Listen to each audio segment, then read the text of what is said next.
Live cities की night bulletin दिन भर बिहार में आपका स्वागत है। मैं गरिमा भारती। सबसे पहले आज की सुर्खियों पर एक नजर। बिहार के सबसे बड़े अस्पताल पीएमसीएच की सामने आई घोर लापरवाही। पीएमसीएच ने जिंदा आदमी को बना दिया मुर्दा।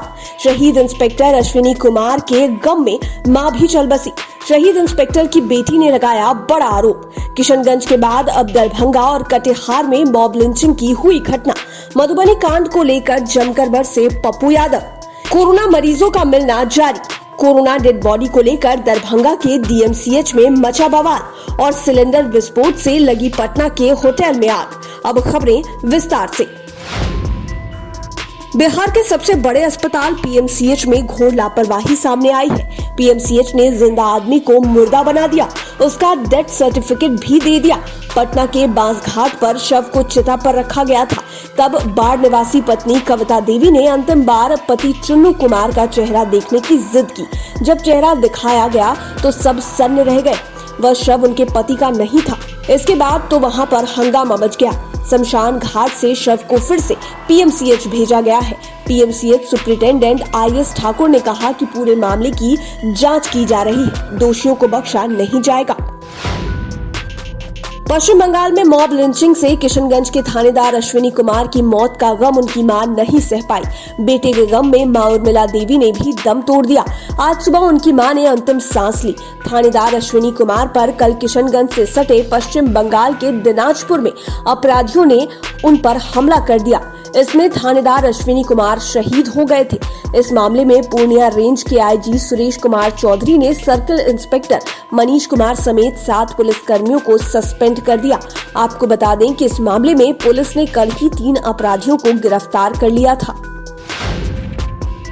शहीद थानेदार अश्विनी कुमार और उनकी मां उर्मिला देवी की एक साथ अर्थी निकली। दोनों की अंतिम यात्रा देख पूरा शहर रो पड़ा। दोनों के पार्थिव शरीर को एक साथ गार्ड ऑफ ऑनर दिया गया। अंतिम यात्रा में काफी संख्या में लोग पहुंचे थे। इसके पहले आज शहीद थानेदार अश्विनी कुमार के घर पर पूर्णिया रेंज के आईजी सुरेश चौधरी समेत प्रमंडलीय आयुक्त, डीएम और एसपी पहुंचे। उधर मुख्यमंत्री नीतीश कुमार ने भी शोक संतप्त परिजनों से बात की और शोक संवेदना व्यक्त की। दूसरी ओर शहीद इंस्पेक्टर अश्विनी कुमार की बड़ी बेटी नैन्सी ने आरोप लगाया कि उनके पिता की मौत पुलिस वालों के कारण हुई है। किशनगंज थानेदार की मौत के बाद अब बिहार के दरभंगा और कटिहार में मॉब लिंचिंग की घटना हुई है। दरभंगा के कमतौल स्थित गोपालपुर में बच्चा तस्कर के शक में भीड़ ने पुजारी महेश शरण की जमकर पिटाई कर दी, लेकिन पुलिस और स्थानीय प्रबुद्ध लोगों की तत्परता से अनहोनी की घटना होने से बच गई। बचाने के क्रम में ही होमगार्ड का एक जवान जख्मी हो गया। अन्य घटना में शराब के धंधेबाजों को पकड़ने गई पुलिस पर भीड़ ने हमला कर दिया। मामला कटिहार के बारसोई थाना क्षेत्र का है। बताया जाता है कि रघुनाथपुर में हुए हमले में 2 सिपाही गंभीर रूप से घायल हो गए हैं।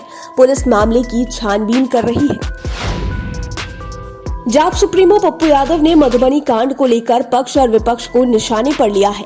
उन्होंने कहा, मधुबनी गोलीकांड के बाद बाहर से आए करनी सेना के लोगों ने समाज में उन्माद फैलाने की कोशिश की है। बिहार यह बर्दाश्त नहीं करेगा। हम अपनी समस्याओं को हल करना जानते हैं। जन अधिकार पार्टी सभी दोषियों को कड़ी सजा दिलवाएगी। जिन लोगों ने बिहार में अराजकता फैलाई है उन्हें माफ नहीं किया जा सकता है। उन्होंने कहा, करनी सेना, बजरंग दल जैसे संगठनों पर प्रतिबंध लगाने की जरूरत है, लेकिन ऐसा नहीं हो सकता है क्योंकि नीतीश सरकार काफी कमजोर है। बिहार में कोरोना की दूसरी लहर का कहर जारी है। आज भी कई मरीज मिले हैं। दूसरी ओर एनएमसीएच में आज 3 और संक्रमित मरीजों की मौत हो गई है। मृतकों में पटना स्थित कंकड़बाग के अलावा भोजपुर और गया के एक मरीज शामिल हैं। वहीं कई संक्रमितों की हालत अभी भी गंभीर बनी हुई है। बताया जाता है कि 24 मरीज ऑक्सीजन पर हैं। इतना ही नहीं, पटना में कोरोना का खतरनाक संपर्क सामने आया है। 24 घंटे में 9015 लोगों की जांच में 8113 ऐसे लोग हैं जो संक्रमितों के संपर्क में आकर संदिग्ध हुए हैं। दरभंगा के डीएमसीएच में आज जमकर बवाल हो गया। दरअसल कोरोना आइसोलेशन वार्ड में कोरोना संक्रमित एक युवक को रखा गया था। रविवार को उसकी मौत हो गई। सूचना मिलते ही परिजनों में कोहराम मच गया।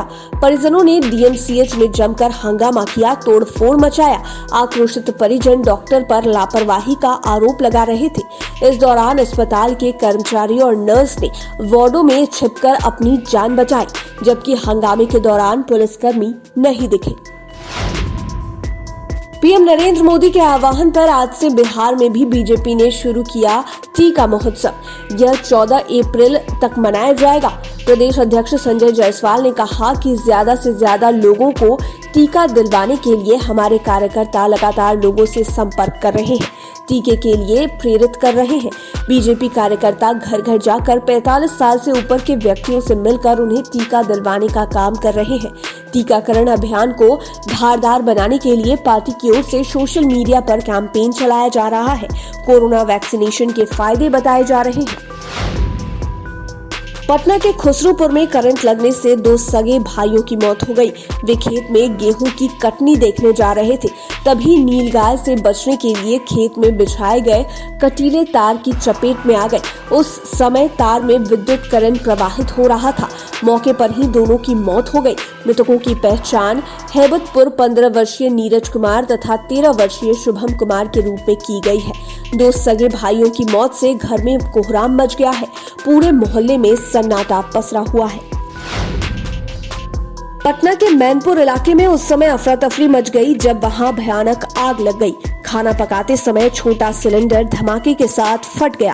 इसकी वजह से अगलगी की यह घटना हुई। एलसीटी घाट के पास हुई इस घटना में 8 झोपड़ी जलकर राख हो गई। घटना की जानकारी मिलते ही 3 दमकल मौके पर पहुंच गए। हालांकि तब तक सब कुछ जलकर बर्बाद हो चुका था। लाइव सिटीज की नाइट बुलेटिन में फिलहाल इतना ही। खबरों की दुनिया में बने रहने के लिए हमारे चैनल को सब्सक्राइब करें। लेटेस्ट अपडेट्स के लिए फेसबुक पेज को लाइक करें। साथ ही साथ आप हमें ट्विटर पर भी फॉलो कर सकते हैं। धन्यवाद।